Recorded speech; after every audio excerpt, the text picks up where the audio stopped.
Red rum. Red rum. So I wanted to revisit Stephen King's The Shining. I have not read this book. It's been literal years. I was probably a teenager. I'm not really sure what inspired me to want to reread it again. It's just one of those books that I remember really liking. I think it was in the early days of like when I was reading like Carrie and Salem's Lot, and I definitely read The Shining. I think Needful Things was in there, but this is one that's kind of stuck in my brain, and it's probably one of the most iconic. You know, you look at the movie, and I can't remember if I had seen the movie before I read the book, but either way, now when I read this, I just see Jack Nicholson as Jack Torrance, obviously, and Shelley Duvall. Like, I see them when I read the book. And revisiting it, so, like, the question is, you know, is it as good as I remembered? It really was. It was, you know, just as disturbing, and, like, seeing Jack struggle with his alcoholism and the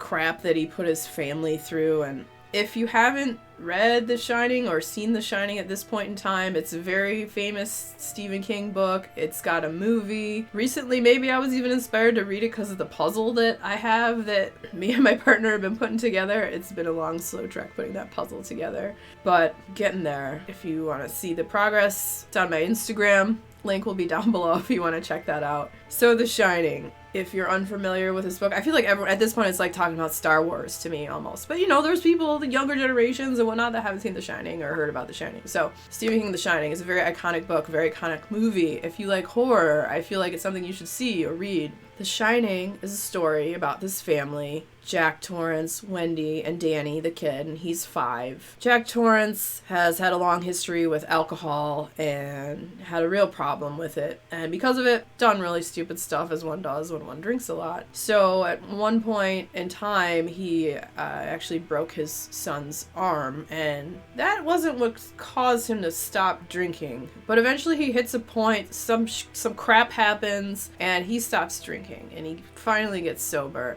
Right before he got sober, his wife was pretty much ready to like leave him and go out the door and just not even deal with this horribleness anymore, because, you know, being in an abusive alcoholic relationship is horrible. But he gets sober, and then he lands this job at the Overlook Hotel in Colorado. He's going to be the caretaker and just take care of it over the season while it's closed, you know, make sure like everything is good to go, make sure the boiler stays with the pressure valve released, and, you know, shut up all the windows when it gets all snowy, and some re-roofing to do, and trimming the hedge animals. Oh, those hedge animals. So it seems like a pretty cool job. One of his buddies that he'd known for a long time got him the job. They're all gonna go live there for the winter, and it seems like it's gonna be a really good thing until they get to the hotel and everyone leaves for the season, and then it's just them, and then stuff starts to manifest and get real weird. The history of the Overlook too, with all the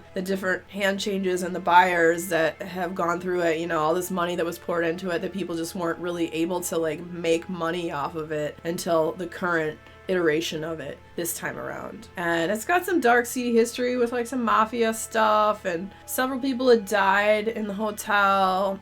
A lot of it was buried and never really got out too much, but there's a lot of effed up stuff that happened there. Some of that stuff, once the family moves in, starts manifesting, and Danny has an ability which, when they first got there, before like all the staff left, Danny ended up talking to the cook, Mr. Halloran, Dick Halloran. And Dick had a similar ability, kind of like what Danny has, where you can kind of catch people's thoughts and sometimes see the future, and he calls it shining, hence The Shining. Dick Halloran and Danny kind of talk about that a little bit, and so he tells him before he leaves, because he tells him, don't go in room 217, stay away from the hedge animals in the playground, just some bad stuff, weird stuff happened. He's like, I don't think they can hurt you though, but, don't go near those places. And he's like, and if you need me, he's like, you yell and I'll come running. And like yelling like subliminally, and like they could actually talk to each other without talking. So they both had this ability called The Shining. He leaves.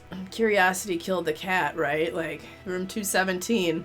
It's always going to be in the back of Danny's brain, and just weird stuff starts happening. Sounds of voices, and like the sounds of like a party, and an elevator. There's confetti and like a mask, and stuff is like manifesting out of things and coming alive, and then it begins to take possession of Jack and the family and slowly drive them somewhat crazy. Most of you have probably seen the movie or read the book, so you kind of know, what happens in it. And so rereading it, I really, really enjoyed revisiting this book quite a bit because I remembered, the core of it, but there was so much I didn't remember. And I think like when I read it when I was younger, I really didn't realize like the alcoholism of Jack, like how bad it was and being in that kind of relationship. Like you don't want to be in that kind of relationship.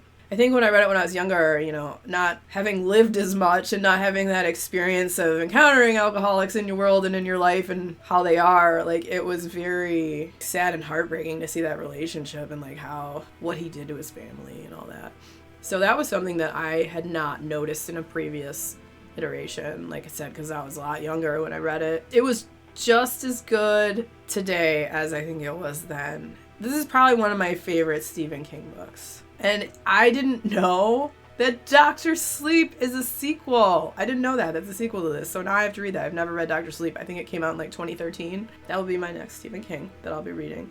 And I think there's another Stephen King coming out this year in September called Holly or Molly. I think it's Holly. Not 100% sure. So excited for that. This was a great reread and I'm glad I reread it. I have a few other books I want to reread this year. I want to read Anne of Green Gables. I want to reread that book. I've been talking about that. I talked about rereading it last year. I have it on the bookshelf over there. I think it's on the bottom shelf next to the little red panda guy down there. And I have a few other ones in mind that I can't think of at the moment. So if you're a fan of Stephen King and you've never read The Shining, read The Shining. It holds up and it's really good. So if you're a fan of Stephen King books, the next video coming up will be another Stephen King related video. So stick around, check it out. And if you had fun hanging out today, hit that subscribe button. Come back, see me again, and we'll talk about more bookish things and weird stuff.